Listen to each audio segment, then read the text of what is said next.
আসসালামু আলাইকুম, স্বাগতম আবারও। আজকের ভিডিওতে আমরা নাল সেফটি সম্পর্কে জানব। ডাটার একটা ফিচার হলো নাল সেফটি। মূলত নাল বলতে বোঝায় নো ভ্যালু বা নাথিং, অর্থাৎ যার ভিতরে কোনো ভ্যালু নাই, সম্পূর্ণই ফাঁকা। ডাট 2.12 এর আগে ডাটের প্রতিটা variable by default null support করতো, অর্থাৎ আপনি যদি কোনো ভেরিয়েবল ডিক্লেয়ার করেন এবং ভিতরে কোনো ভ্যালু না দেন, বাই ডিফল্ট সেটা নাল থাকতো। ডাট 2.12 এর পরে এই ফিচারটাকে আপডেট করা হয়েছে, যেখানে কোনো একটা ভেরিয়েবল ডিক্লেয়ার করার সময় আপনি স্পেসিফিক বলে দিতে পারবেন সেটা নালেবল ভেরিয়েবল হবে কিনা। যদি নন নালেবল ভেরিয়েবল হয়, তাহলে ভেরিয়েবল ডিক্লেয়ার করার সময় আপনাকে ভ্যালু অ্যাসাইন করে দিতে হবে। আদারওয়াইজ নালেবল ভেরিয়েবলে আপনি ভ্যালু রাখতেও পারেন, নাও রাখতে পারেন। সো ফার্স্ট অফ অল আমরা একটা নন নালেবল ভেরিয়েবলের উদাহরণ দেখি। নন নালেবল, আমি একটা স্ট্রিং নিলাম, স্ট্রিং না, ইন্টিজার নেই, ইন্টিজার এজ ইকুয়াল টু 25। এখন যেহেতু এটা আমি নন নালেবল ভেরিয়েবল নিয়েছি, আপনাকে অবশ্যই এটাকে অ্যাসাইন করতে হবে। যখনই আমার ভেরিয়েবল ডিক্লেয়ার করব তখনই ভ্যালু অ্যাসাইন করতে হবে, ভ্যালু 25। আদারওয়াইজ এটা আমাকে রান টাইম ইরর দিবে। যদি আমি এই ভ্যালুটা এখানে অ্যাসাইন না করি, এবার যদি এটাকে প্রিন্ট করার ট্রাই করি, দেখেন আমাকে এটা ইরর দিচ্ছে, বলতেছে যে এজ হচ্ছে একটা নন নালেবল ভেরিয়েবল, যেটাকে আমি অ্যাসাইন না করেই এটাকে ইউজ করতে চাচ্ছি। এই জন্য আমাকে নন নালেবল ভেরিয়েবল ইউজ করার আগে অবশ্যই ভ্যালু অ্যাসাইন করে দিতে হয়। কিন্তু আমরা যদি চাই যে এমন একটা ভেরিয়েবল নিব যার ভিতরে আমি ভ্যালু রাখতেও পারি, নাও রাখতে পারি, সেক্ষেত্রে আমাকে নন নালেবল ভেরিয়েবল নিতে হবে। আবার এটা নালেবল ভেরিয়েবলে আপনার ভ্যালু চেঞ্জও করতে পারেন, যেমন আগে আমরা দেখেছি। এখানে 10 দিয়ে দেন, 10 দিয়ে যদি আপনি এটাকে রান দেন, তাহলে আপডেট ভ্যালুটাই সবসময় প্রিন্ট করবে। এখন নন নালেবল ভেরিয়েবল দেখা যাক, নালেবল ভেরিয়েবল।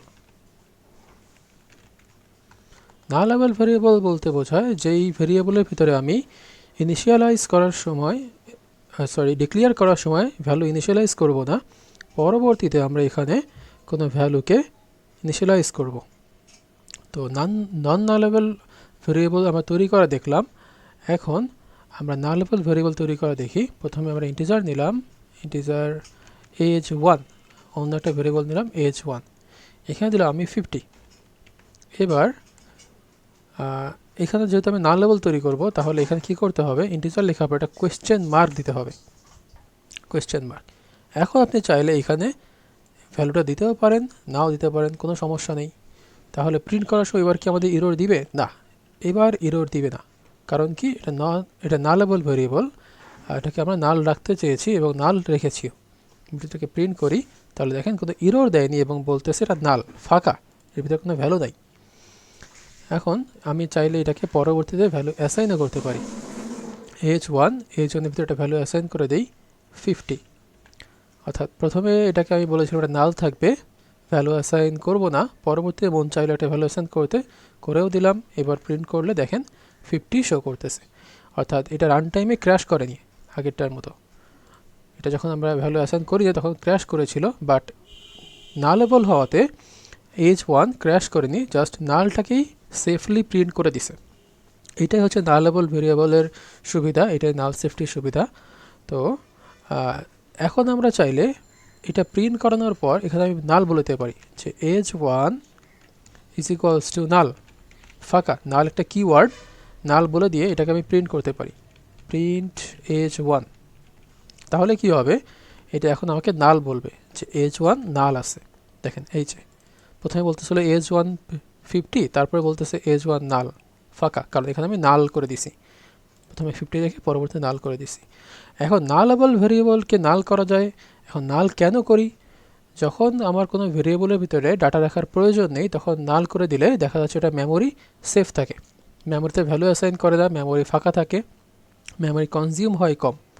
কিন্তু একটা নন নালেবল ভেরিয়েবলকে আমরা যদি নাল দিয়ে ভ্যালু অ্যাসাইন করার ট্রাই করি, তখন দেখেন এটা ইরর দিচ্ছে। কি বলতেছে যে এটা একটা নন নালেবল ভেরিয়েবল, এর ভিতরে কখনোই নাল থাকতে পারবে না, এটা কখনোই ফাঁকা হতে পারবে না, শূন্য হতে পারবে না, একেবারেই ফাঁকা হয়ে যেতে পারবে না। তাহলে এটাকে নালেবল করতে হবে, তাহলেই নাল রাখা যাবে। তো এই হচ্ছে নালেবল অ্যান্ড নন নালেবল ভেরিয়েবলের ডিফারেন্স। এখন এই নাল সেফটির আরও কিছু বিষয় দেখা যাক। যেমন ফার্স্টে আমরা দেখলাম যে কোয়েশ্চেন মার্ক দিয়ে কোনো ভেরিয়েবলকে নাল করতে হয়, নালেবল করতে হয়, তাহলে আপনি চাইলে ভিতরে ভ্যালু রাখতেও পারেন, না রেখেও আপনি এটাকে ডিক্লেয়ার করতে পারেন। আরেকটা ফিচার দেখব, সেটা হচ্ছে লেট ইনিশিয়ালাইজেশন। লেট নামে আমাদের একটা কিওয়ার্ড আছে। এই কিওয়ার্ড কি করে, কোনো ভেরিয়েবল ডিক্লেয়ার করার সময় সেটাকে আমরা ভ্যালু অ্যাসাইন না করলেও কোনো ইরর দেয় না। আমি নিয়ে দিলাম ডিসক্রিপশন নামে একটা ভেরিয়েবল, এটা একটা স্ট্রিং টাইপ এবং তার শুরুতে আমি লেট কিওয়ার্ড ইউজ করলাম, ফলে এটাকে আমরা এখানে ডিক্লেয়ার ঠিকই করতেছি, বাট এটা এখানে আমরা ইনিশিয়ালাইজ করতেছি না, ভ্যালু এর ভিতরে কোনো ভ্যালুকে আমরা ফার্স্টে ইনিশিয়ালাইজ করতেছি না। এবার যদি ডেসক্রিপশনের ভিতরে ভ্যালু অ্যাসাইন করি, যে হ্যালো, হ্যালো নামে একটা ভ্যালু রেখে দিলাম। এবার যদি এটাকে প্রিন্ট করতে চাই, দেখেন কোনো ইরর দিবে না, কারণ বলেছিলাম লেট কিওয়ার্ড দিয়ে যে ডেসক্রিপশন যেই স্ট্রিং টাইপ ভেরিয়েবলটা আছে এইটার ভিতরে আমরা লেট পরে যে ভ্যালু দিব, এখন দিব না, পরে দিব, এবং এটাকে প্রিন্ট করানোর আগেই আমরা ভ্যালু দিয়ে দিয়েছি। পরে দিব বলেছিলাম, এখানে এসে ভ্যালু দিয়ে দিলাম এবং প্রিন্ট করলাম, দেখেন হ্যালো প্রিন্ট করে দিচ্ছে। কিন্তু এটা আমাদের ইরর দিত কখন, যদি এটাকে আমরা পরে ভ্যালু অ্যাসাইন না করতাম, অর্থাৎ এখানে লেট বলে দিয়েছি বাট এখানে ভ্যালু অ্যাসাইন না করেই প্রিন্ট করতে যাচ্ছি, তখন আমাদের ইরর দিচ্ছে, কম্পাইল টাইম ইরর দিচ্ছে। কি বলতেছে যে the let local variable description is definitely unassigned at the point, অর্থাৎ এটা অ্যাসাইন করা হয়নি, ভ্যালু অ্যাসাইন করা হয়নি, ভ্যালু অ্যাসাইন না করেই আমরা এটাকে প্রিন্ট করতে যাচ্ছি। তো লেট কিওয়ার্ড দিয়েও আমরা সীমিতভাবে কোনো ভেরিয়েবলকে নালেবল করে রাখতে পারি, যে পরে এটাকে আমরা ব্যবহার করব। মূলত এটা নন নালেবল ভেরিয়েবলই থাকে, বাট আমাদেরকে পরবর্তীতে ভ্যালু অ্যাসাইন করার সুবিধা দেয়। এবার আমরা দেখব নাল অ্যাওয়ার অপারেটর সম্পর্কে। আচ্ছা, আমি এটা কমেন্ট লিখে দেই যে লেট কিওয়ার্ড, আর এবার দেখবো আমরা নাল অ্যাওয়ার অপারেটর।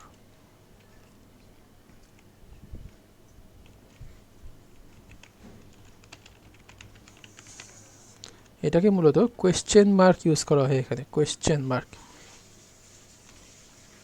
তো এটা দ্বারা কি বোঝায়, যে আমার ভ্যালুটা নাল থাকলে কি হবে এটাই বোঝায়। যে নাল অ্যাওয়ার অপারেটর যদি আমরা ইউজ করি, তাহলে আমাদেরকে কোনো ভ্যালুতে ইরর দিবে না, সেটা সেফলি নাল প্রিন্ট করে দিবে, যেটা আমরা আগেই দেখেছিলাম। যেমন আমি যদি এখানে দেই যে স্ট্রিং নেম, কারোর নাম লিখব, তো নাম আমি দিলাম যে সাউন্ড দিয়ে দিলাম। এবার যদি এটাকে প্রিন্ট করি, প্রিন্ট নেম, তাহলে এটা আমাদের নর্মালি প্রিন্ট করে দিবে, কোনো সমস্যা নেই। হ্যাঁ, প্রিন্ট করে দিচ্ছে। ওকে, এখন আমরা এটাতে যদি বলি যে এটা একটা নালেবল ভেরিয়েবল, আমি এটা নালেবল ভেরিয়েবল করে দিলাম, তাহলেও কোনো সমস্যা দিবে না, কারণ বলতেছি নাল হতে পারে, ভ্যালুয়েশন করতেছি, তাতেও আমাদের কোনো সমস্যা দিচ্ছে না। এখন আমরা এটা যদি লেন্থ প্রিন্ট করার ট্রাই করি,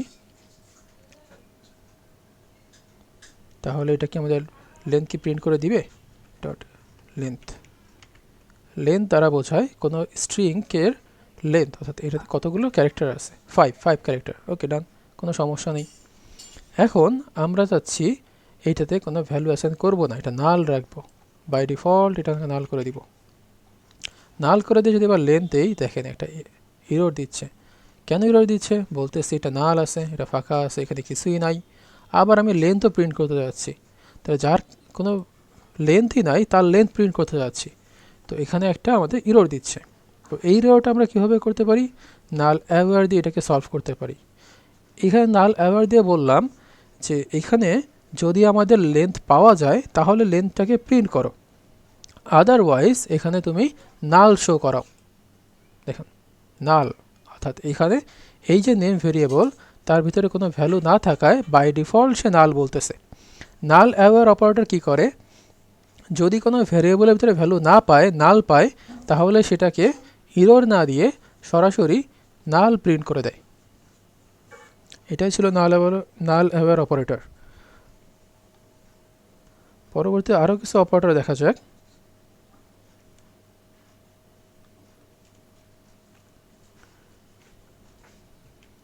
এরপর দেখা যাক ডাবল কোয়েশ্চেন মার্ক আমাদের একটা অপারেটর আছে, এটা কি কাজ করে।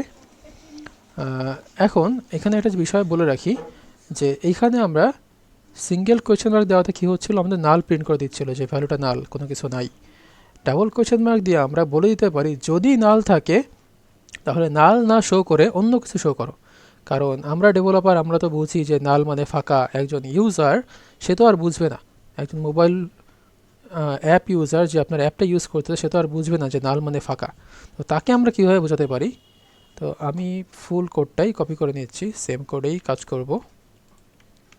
Ctrl+C Ctrl+V দিয়ে এটাতে আমি নেম 1 করে দিলাম, নেম 1, অ্যান্ড এটা নাল আছে বাই ডিফল্ট নাল। আমি এখানে নাল না লিখলেও হয়, যেহেতু নালেবল ভ্যালু অ্যাসাইন না করলে অটোমেটিক্যালি নাল থাকবে।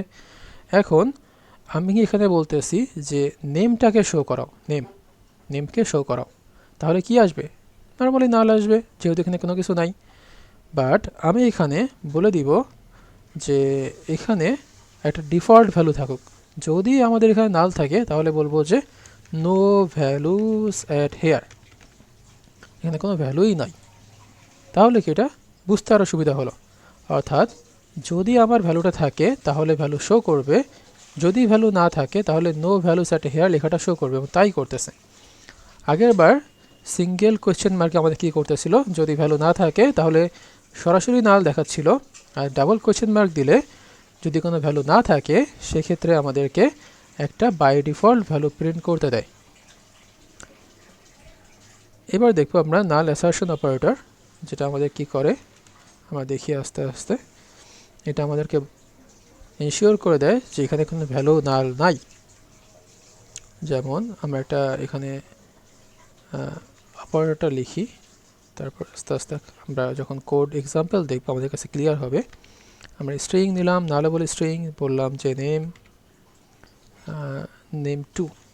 2 দিলাম, নেম 2 এর ভিতরে লিখলাম ওয়ার্ল্ড। Okay fine. এখন আমি এটাকে যদি প্রিন্ট করার ট্রাই করি যে নেম ডট লেন্থ, ওকে নেম ডট লেন্থ আমি প্রিন্ট করতে যাচ্ছি। একটা নালেবল ভেরিয়েবল নিয়েছি এবং নেম 2 ডট লেন্থ। এখন আমি এটাকে যাচ্ছি যে প্রিন্ট করতে। সো এটা প্রিন্ট করলে নর্মালি প্রিন্ট হবে, কোনো এরর দিবে না। বাট আমি চাইলে এখানে জোর দিয়ে বলে দিতে পারি যে আমি এটা নালেবল ভেরিয়েবল নিয়েছিলাম ঠিকই, বাট এটা নাল নাই, এটা ফাঁকা নাই, এটাকে তুমি চাইলে প্রিন্ট করতে পারো। এটা আমি জোর দিয়ে বলে দিচ্ছি। যদিও এখন ডার্ট স্মার্ট হয়ে গেছে, সে আগে থেকেই বুঝতে পারে যে এটা নাল থাকবে কি থাকবে না। চলুন একটা ওয়ার্স্ট কেস দেখা যাক যেখানে এটা কাজে লাগে, বা এটা প্রপারলি ইউজ না করতে পারলে কীভাবে আমরা এরর খেতে পারি সেটা দেখা যাক। তো আমি এখানে নেম 2টাকে এমটি রেখে দিচ্ছি এবং বলতেছি নেম 2 নামে একটা ভেরিয়েবল নিয়েছি, যেখানে আমি বলতেছি এটা নালেবল, নাল হতে পারে, হবে এমন না, হতে পারে। আবার নেম 2 লেন্থটা আমি প্রিন্ট করতে যাচ্ছি, বাট এখানে আমি ফোর্স আনর্যাপ করে বলতেছি যে আমি ভাই নেম 2টা তোমার নাল নাই, কিছু না কিছু রাখা আছে, এটা বলার ট্রাই করতেছি। বাট অ্যাকচুয়ালি কি আছে, লেন্থ আছে, নাই। বলতেছি আমি জোর দিয়ে যে নেম 2 ফাঁকা নাই, বাট আমি ফাঁকা রেখে দিছি, তাহলে কি হতে পারে, দেখেন একটা এরর আসতে পারে। অর্থাৎ এখানে নাল অ্যাসারশন অপারেটর ইউজ করার ক্ষেত্রে আমাদেরকে কেয়ারফুল থাকতে হবে। যদি আমরা কোনো নাল ভেরিয়েবলের ভিতরে এভাবে বলে দিই জোর দিয়ে যে নাল নাই, আর যদি সত্যি সত্যি নাল থাকে সেক্ষেত্রে আমাদেরকে এরকম রান টাইম এরর দিতে পারে। আদারওয়াইজ আমরা যদি এটাকে এভাবে না রেখে নর্মালি প্রিন্ট করে দিতাম তাহলে আমাদের এটাকে অবশ্যই নাল দেখাতো, কারণ এর ভিতরে কোনো ভ্যালু নাই। আর যখন এটাকে আমরা লেন্থ প্রিন্ট করতে যাচ্ছি তখন বলতেছে কি যে এটা তো লেন্থ প্রিন্ট করা সম্ভব না। কেন সম্ভব না? কারণ নালেবল অপারেটর, নাল হতে পারে, নাল হবে এমন না, নাল হতে পারে। তো এটা লেন্থ কীভাবে আমি জানবো? তখন আমি জোর দিয়ে বলতেছি যে না ভাই এটা নাল নাই, তুমি এটাকে প্রিন্ট করো। যখন সে রান টাইমে গেল তখন দেখলো যে আসলেই এটা নাল আছে, তখন সে রান টাইমে এরর দিল। তো এইগুলোই ছিল আমাদের মূলত আজকের টপিক, যে নাল অপারেশনের বেসিক বিষয়গুলো। নন নালেবল অপারেটর কী জিনিস, নালেবল অপারেটর কী জিনিস, নাল সেফটি কী, লেট কিওয়ার্ড কীভাবে কাজ করে, নাল অ্যাওয়ার অপারেটর কী, এই জিনিসগুলো নিয়ে আমরা ডিসকাস করলাম। পরের ভিডিওতে আমরা অপারেটর দেখব, আমাদের ডার্টে যে বেসিক অপারেটরগুলো আছে সেগুলো নিয়ে আলোচনা করব। ধন্যবাদ সবাইকে।